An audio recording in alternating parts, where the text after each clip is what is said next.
no big deal, I'll talk to you. Pardon? Fast. I'll have to make some calls and find out, but I'll make the calls and see what they think. Let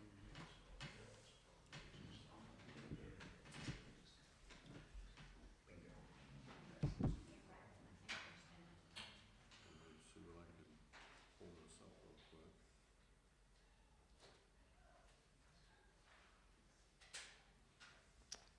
Everybody's quiet 2 minutes early, what in the world? We're not on yet, right? No. We are on.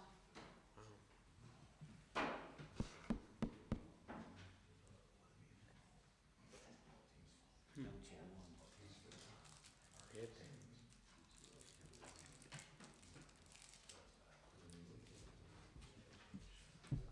I hadn't saw that yet. What was that? What he was showing, that Jackson County case where they denied the judge's mandate.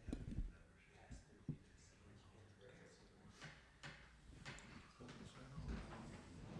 Judge mandated this. Oh, yeah.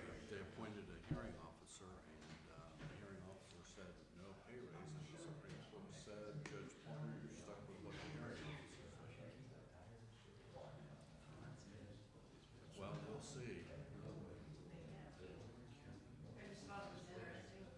It's going to create a firestorm at the Indiana Judges Association. We're going to have hell to pay.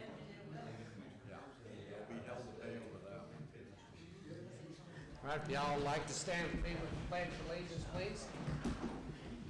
Pledge allegiance to the flag of the United States of America and to the republic for which it stands, one nation, under God, indivisible, with liberty and justice for all. All right.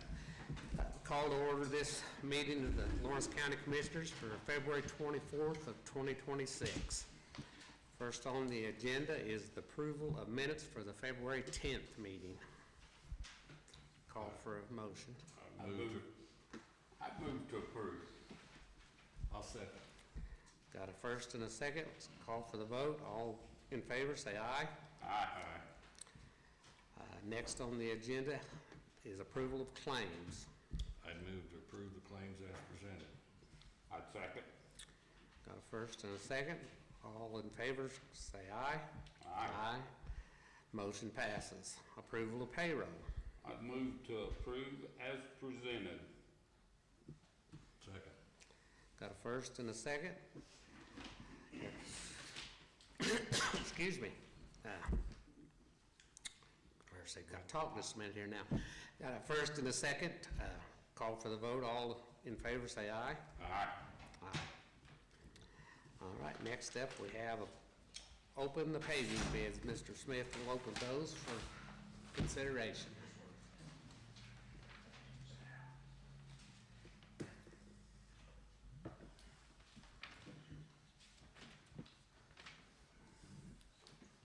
You want to stack him right there. That's a bid bond.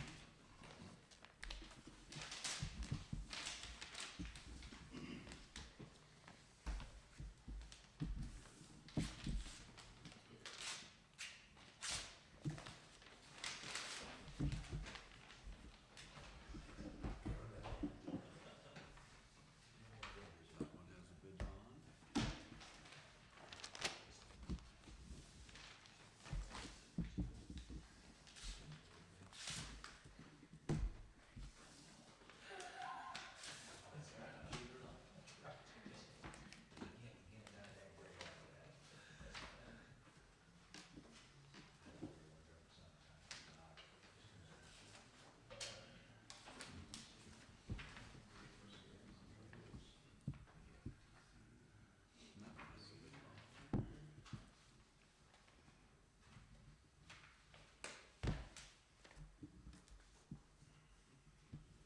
They are all proper as to form.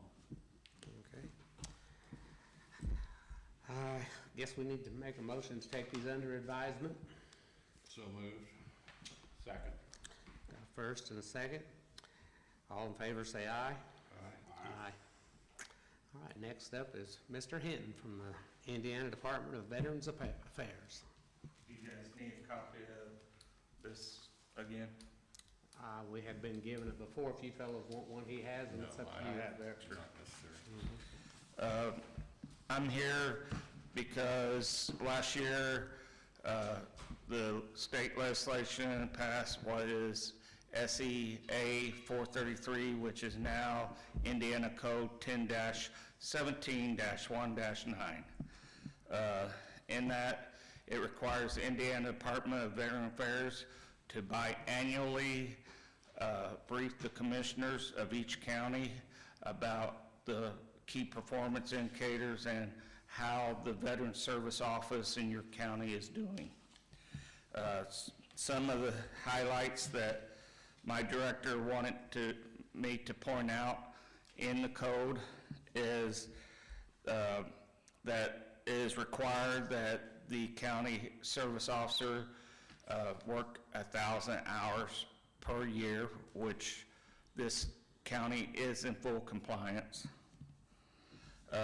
Also, want to make sure that the office hours, address, and contact information is posted near or on the office doors, which this office is compliant.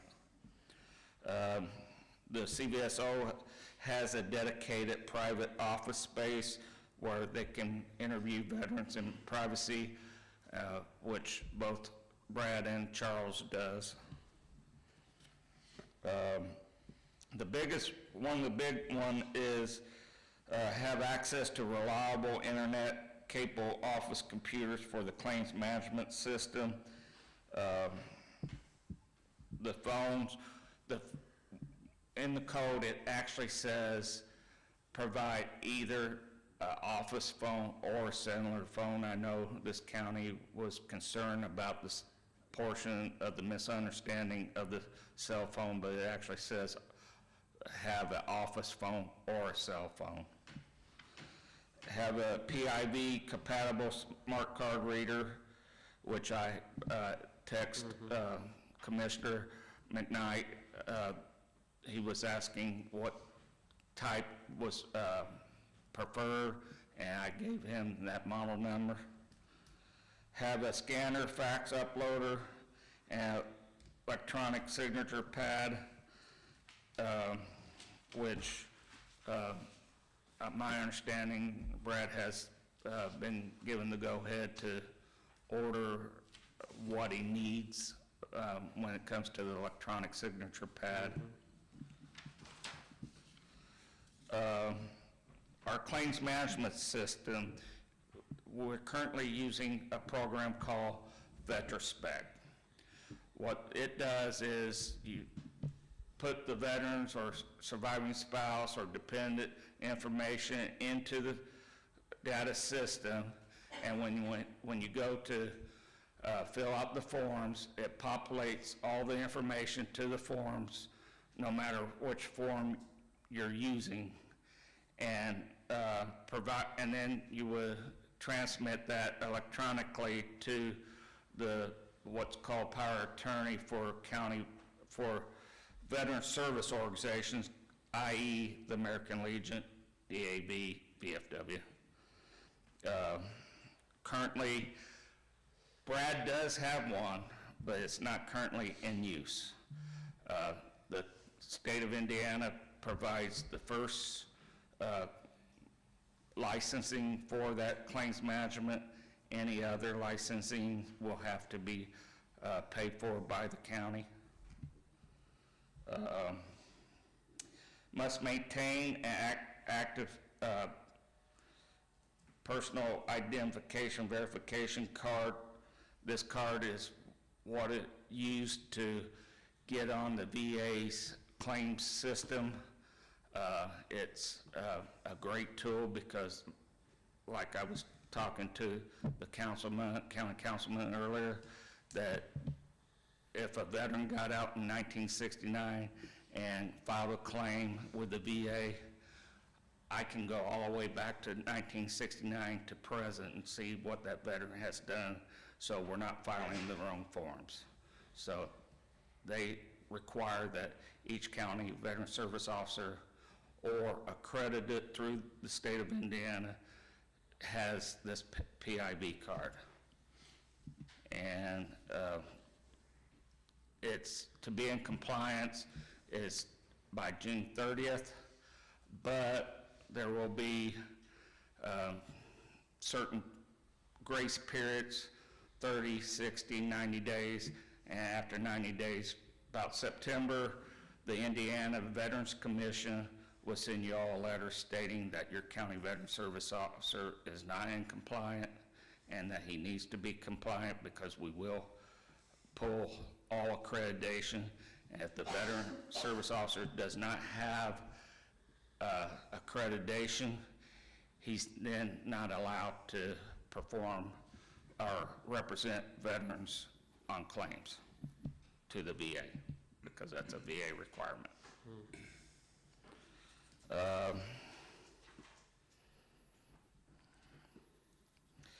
Another big item in it is that all accredited veteran service officers has to attend all training. I represent 19 districts in the Southwest, 19 counties in the Southwest, and I have a district training in April, and I will have another one in September. So they will be required to go to that one-day training. It's going to be at the Gashoff in Montgomery again. I haven't moved it. That's where we've been meeting for 8 years now or more. Actually, the district has been meeting before we even had district service officers, and they've been meeting there for probably 15 years. But then the big one is we're bringing a veterans law firm from the East Coast that's dedicated to veterans appeals to do a 4-day training at the Johnson County Armory in Franklin. So they will be required to be at this training for 4 days, and from June 15th to the 18th. And then any other mandatory trainings that might be online as they are being developed and put out, then they will be required to do those trainings also. Right now, this company offers some online training, but as anything else, the state is strapped for money too, so our budget is limited, so we're on hold for those trainings until our budget year of next year. We can get it into our budget to provide that training.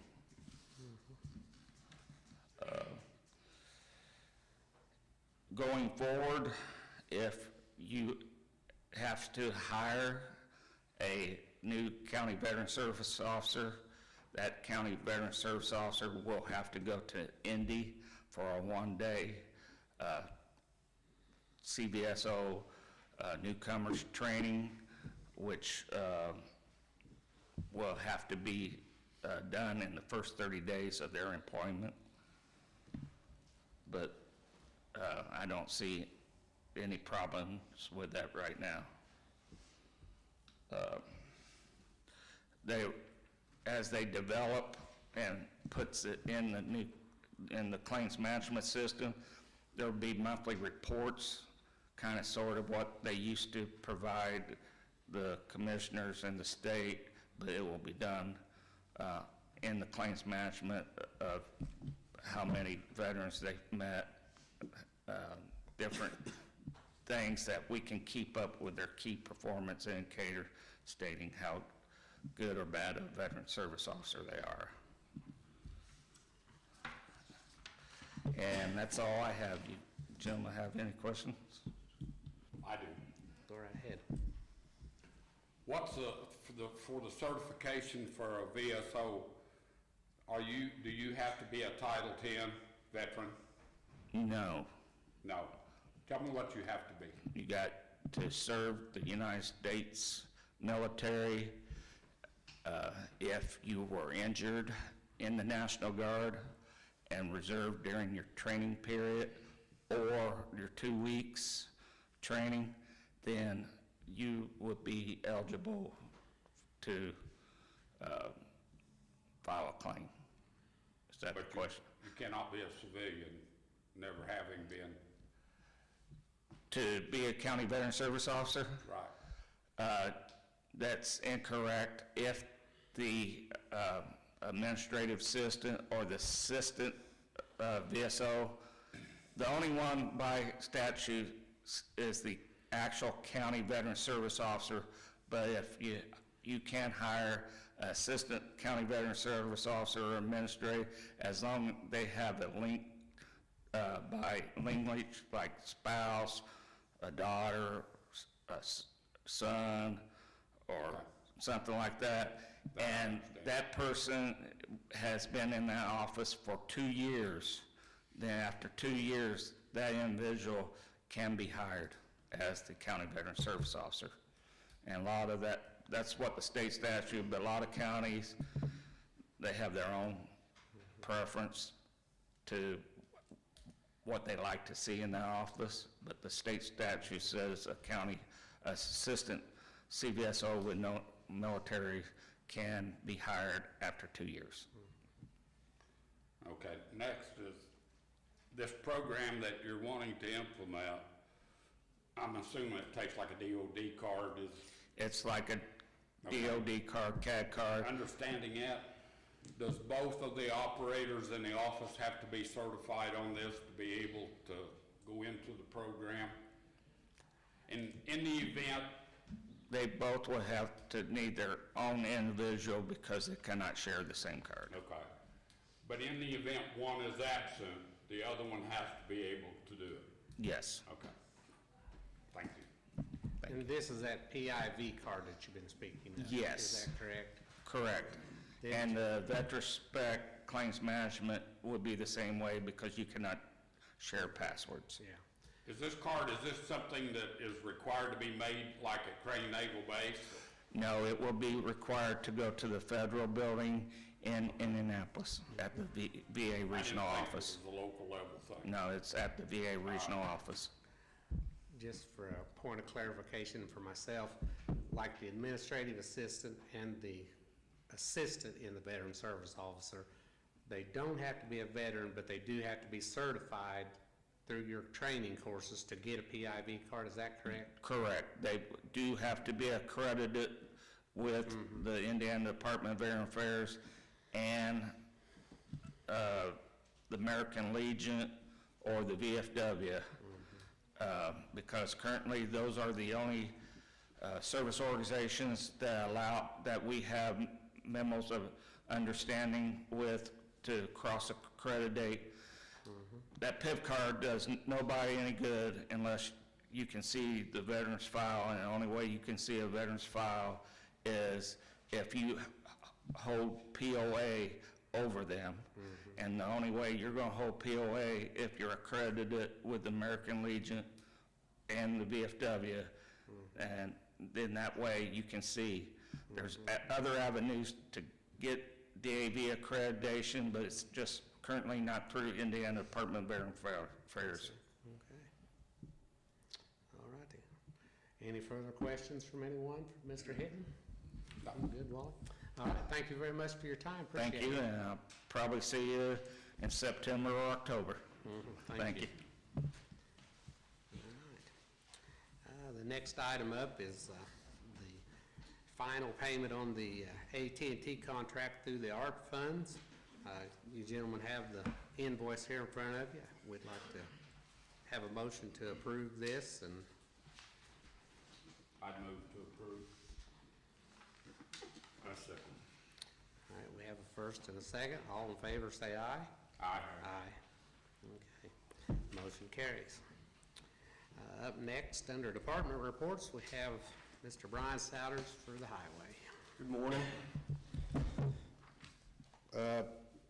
Main thing is the appointment of a foreman for the bridge crew. So it will be Daniel Walls. Request permission to appoint him as the current foreman and unappoint the past foreman. Take a motion to that effect. I move to approve. Second. All in favor, say aye. Aye. Aye. Motion carries.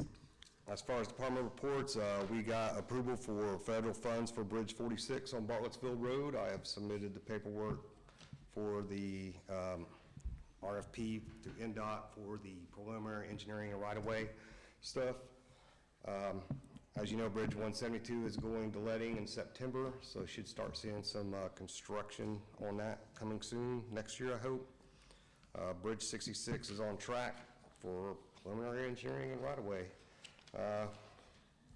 Right now, we're just kind of fixing potholes, which is kind of nice, to be honest with you. Getting some ditching done. Other than that, that's all I have for you, gentlemen. Thank you, Brian. Thank you, Brian. Next is Valerie from Emergency Management. Well, we luckily escaped the storms last Thursday. Unfortunately, Monroe County didn't. Scott and I were monitoring all of that and listening to all that and monitoring their damage and reaching out to them if they needed any assistance. We were willing to come and help, but they were able to take care of it. And but that just made me want to remind you, if anybody wants to take spotter classes, they're free online at the Indianapolis National Weather Service. You can go online and watch them, take them if you want more information. I don't have them in person anymore because the attendance was so low and budget's so tight, it just wasn't, feasible for them to drive down here with low attendance when you can take them online. And the other thing I just want to keep reminding everybody is the Sheriff's app that's in your app store. It will come up, all of the weather stuff will come up even before it comes on TV. It is very quick. I just can't talk about how good that app is for weather, and it's absolutely free to the public. So I just thought I'd give you that update with the recent severe weather, and we're still gathering all of our snow cost totals and submitting those in, hoping for some kind of reimbursement eventually from the federal government. So we'll see. Good deal. Thank you. Thank you, Al. Thank you, Val. Mr. Sheriff Greg Dacer. Morning. Morning. All right, just a couple real quick things. First, the jail population. Had 72 total inmates this morning, 59 males, 13 females, holding 8 for DOC with no local charges, 1 parole hold, and then we have 2 level 6 felons that were sentenced to serve their time here locally. And then the other thing I have is a request to apply for a grant. It's the 2026 Small Rural and Tribal Body-Worn Camera Grant application. It's for all publicly funded rural agencies or any agency with less than 50 sworn officers. Our body cameras are, we're sending, they can no longer fix them, so they do have some refurbished ones that we have to get from time to time, but we're on borrowed time with those things, so we're in need of getting those changed pretty soon. So this grant is a competitive grant, so there's really no guarantees that we'll get it. I'm sure we'll be going up against hundreds of agencies across the country, but Chief Deputy Blackwell's been working on it. It does require a 1-to-1 match, but we do have the funds in the Sheriff's Sale Fund that I worked with Mr. Smith last year to get set up so that we could use those Sheriff's Sale Funds specifically for this. So we do have, I won't have to ask for any more money for the match. We do have that set aside for that. So just requesting permission to actually apply once he gets the application filled out so that we can hopefully maybe get some body cams. So obviously we can't, law enforcement just cannot do their job without body cameras anymore. So it worries me if we get to the point where they can't fix any of them and we don't have any. So. Okay. If you need a motion, I move to allow the sheriff to make that grant application. Second. All right. We have a motion and a first and a second. All in favor say aye. Aye. All right. Motion carries. Thanks. That's all I've got. Thank you. Thanks, Sheriff. Any unfinished old business anyone's aware of? If not, I'll take a motion for adjournment. Move to adjourn. We are adjourned.